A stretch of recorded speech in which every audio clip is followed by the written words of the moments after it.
Hello friends, welcome to optimistic studies. Optimistic studies में आप सभी का स्वागत है। अब तक हमने सहायक शिक्षक एवं शिक्षक के लिए विस्तृत विज्ञापन के अंतर्गत हमने एलिजिबिलिटी क्राइटेरिया को डिस्कस कर लिया है। अब हम व्याख्याता के लिए एलिजिबिलिटी क्राइटेरिया देखने जा रहे हैं। तो चलिए फिर हम आज की सेशन को स्टार्ट करते हैं। सेशन को स्टार्ट करने से पहले यदि आप चैनल में पहली बार आए हैं तो चैनल को सब्सक्राइब कर लीजिए, साथ में बेल नोटिफिकेशन को ऑन रखिएगा जिससे हम जो भी वीडियो डालें तो आप तक पहुंचती रहे। साथ में सेशन यदि आपको अच्छा लगे, जानकारी यदि आपको अच्छी लगे, आपके लाभ की हो तो जरूर सेशन को लाइक करिएगा और ज्यादा से ज्यादा लोगों तक, जो भी आपके पहचान में जो भी छत्तीसगढ़ शिक्षक भर्ती के लिए तैयारी कर रहे हैं, उन तक वीडियो को शेयर भी जरूर करिएगा। तो चलिए फिर हम आज के सेशन को स्टार्ट करते हैं।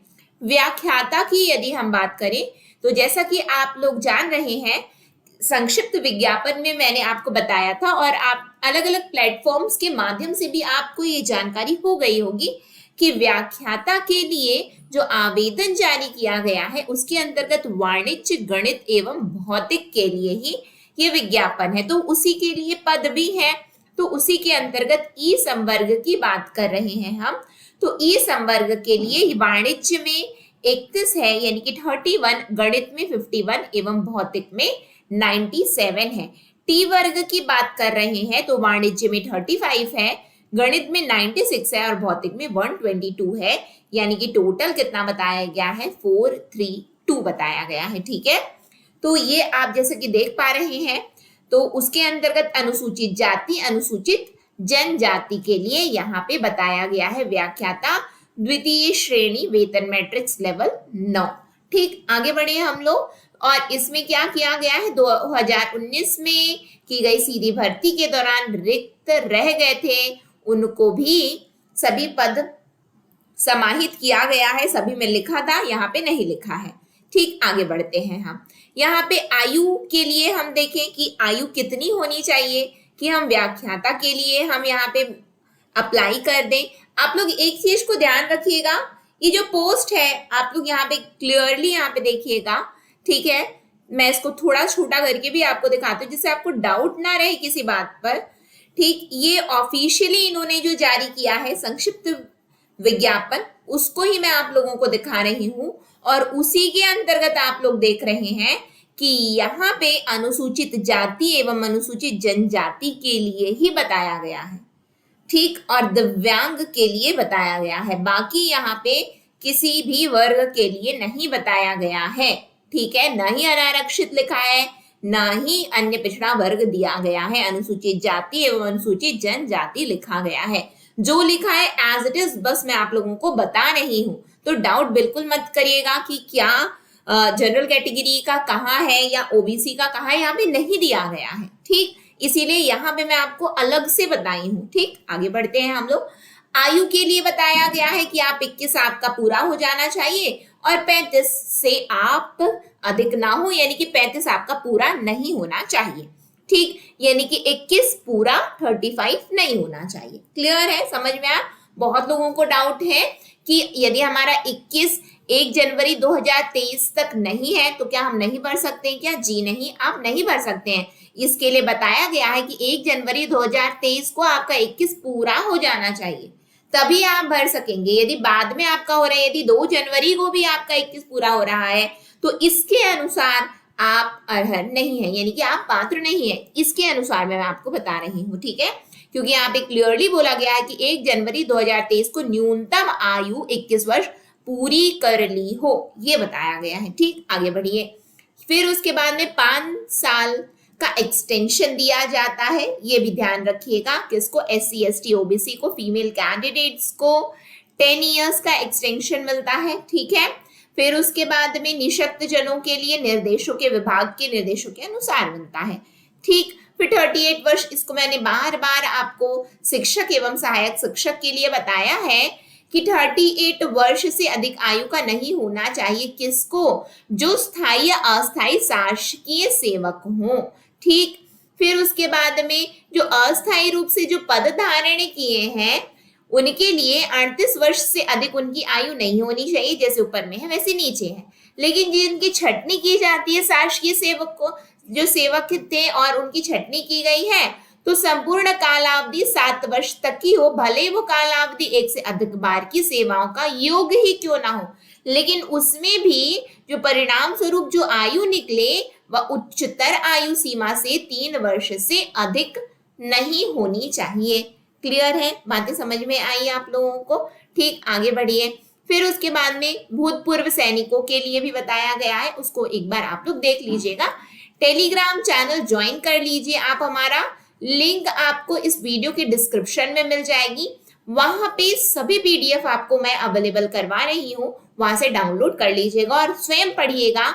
स्वयं पढ़ना, किसी का बताना एवं स्वयं पढ़ना दोनों में अंतर है, तो यहाँ पे एक बार सुन लीजिए, लेकिन स्वयं भी जरूर पढ़िएगा। कहीं पे कोई डाउट हो तो वहां पे क्लियर हो जाएगा आपका डाउट। ठीक है, अब आगे हम देखते हैं, जो जानकारी आपको जाननी है वही बस बता रही हूँ। ठीक, फिर न्यूनतम शैक्षणिक अर्हताओं के लिए बताया गया है कि किसी मान्यता प्राप्त विश्वविद्यालय संस्थान से द्वितीय श्रेणी में सेकेंड डिवीजन बोला गया है। ध्यान दीजिएगा, डाउट मत रखिएगा। द्वितीय श्रेणी सेकेंड डिवीजन में निम्नलिखित विषयों में से एक विषय में स्नातकोत्तर समकक्ष एवं यानी कि प्लस है, प्लस बीएड होना चाहिए, ये बोला गया है।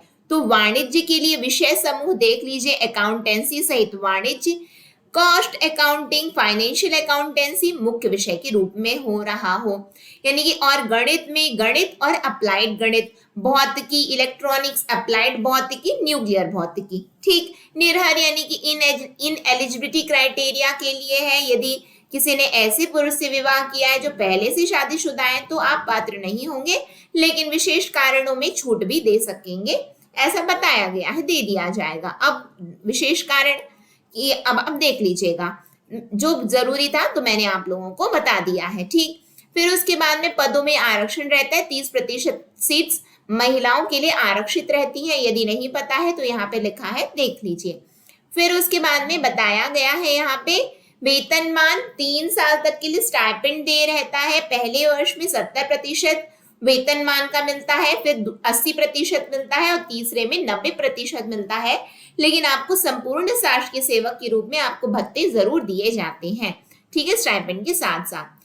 फिर उसके बाद में बताया गया है, जो आपको जाननी जरूरी है, यहाँ पे ध्यान दीजिएगा कि अभ्यर्थियों को छत्तीसगढ़ राज्य का निवासी होना चाहिए, यानी कि आपके पास यहाँ का यानी कि यहाँ पे आपके पास में सर्टिफिकेट है कि आप यहाँ के निवासी हो तो आप बिल्कुल भर सकते हो। ठीक है, यदि नहीं है तो फिर नहीं भर सकेंगे।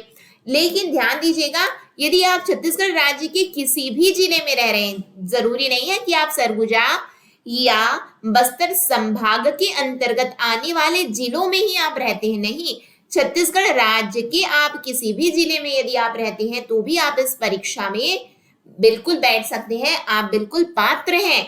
लेकिन आपकी जो यहाँ पे बताया गया है, यहाँ पे नहीं बताया गया है क्या? नहीं बताया गया है, बाकी जगह बताया गया था, यहाँ पे नहीं बताया गया है। ठीक, तो क्या है कि लेकिन पोस्टिंग कहाँ पे होनी है? पोस्टिंग बस्तर और सरगुजा संभाग में ही होगी, यहाँ पे नहीं लिखा है। ठीक है,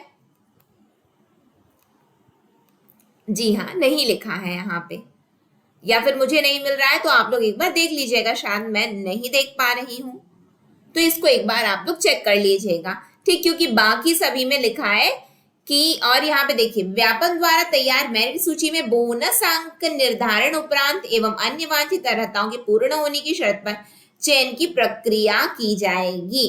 ठीक है, वहां पे बाकी सभी जगह बताया गया था कि पोस्टिंग केवल सरगुजा एवं बस्तर संभाग में होगी, बाकी जिलों से है तो भी आप भर सकते हैं, यहाँ पे नहीं लिखा है। ठीक, तो ये जानकारी रही व्याख्याता के लिए, जो लिखा है जो नहीं लिखा है तो मैंने आप लोगों को बता दिया है क्या है क्या नहीं है, किस पर आपको विशेष ध्यान देना है पढ़ते वक्त, इस पर ध्यान दीजिएगा। और इसी के साथ में सेशन को एंड करूंगी। लेकिन आप लोगों को जो जरूरी जानकारी है वो ये है कि यदि आपको अपनी तैयारी ऑप्टिमिस्टिक स्टडीज के साथ में करनी है तो आप हमारी मोबाइल ऐप को डाउनलोड कर लीजिए। इस वीडियो के डिस्क्रिप्शन बॉक्स में आपको लिंक मिल जाएगी हमारे आपकी वहां पे आप लोग जब क्लिक करेंगे तो इंस्टॉल करिएगा प्ले स्टोर से हमारे मोबाइल ऐप को, और उसके बाद में आप कोर्स सेक्शन में जाइएगा। वहां व्याख्याता नाम से आपको छत्तीसगढ़ शिक्षक भर्ती व्याख्याता, तो वहां पे आपको पीडीएफ मिल जाएगा। क्या मिल जाएगा? पीडीएफ मिल जाएगा। क्योंकि यदि आप किसी भी, चाहे वो गणित हो, भौतिक हो, या फिर आप वाणिज्य की तैयारी कर रहे हैं, तो एजुकेशनल साइकोलॉजी जो 30 नंबर का एग्जाम में आने वाला है प्रश्न, तो उसकी पीडीएफ हम वहां पे अवेलेबल करवा रहे हैं। तो यदि आप ज्वाइन करना चाहते तो आप पीडीएफ वहां से ले लीजिए। और हमारे यहाँ मैथ्स के लिए यानी कि मैथ्स लेक्चरर की क्लासेस चल रही हैं, तो यदि आप इच्छुक हैं ज्वाइन करने के लिए तो बिल्कुल ज्वाइन कर लीजिएगा, ठीक है। और बाकी कहीं पे भी कोई भी डाउट है तो आप हमें इस नंबर पर संपर्क कर सकते हैं। नंबर है हमारा 9584532690। इस नंबर पर आप हमसे संपर्क कर सकते हैं, या फिर आप हमारे मोबाइल ऐप को जब डाउनलोड कर लेंगे तो वहां पे इस तरीके का चैट सेक्शन बना है, वहां पे आप डायरेक्टली अपने कमेंट पोस्ट कर दीजिएगा, तो हम आपसे संपर्क कर लेंगे, ठीक है। तो इसी के साथ में हम आज की क्लास को एंड करते हैं। नेक्स्ट सेशन में मिलेंगे हम। नेक्स्ट सेशन तक के लिए optimistic learning. Thank you for the session. जय हिंद, जय भारत।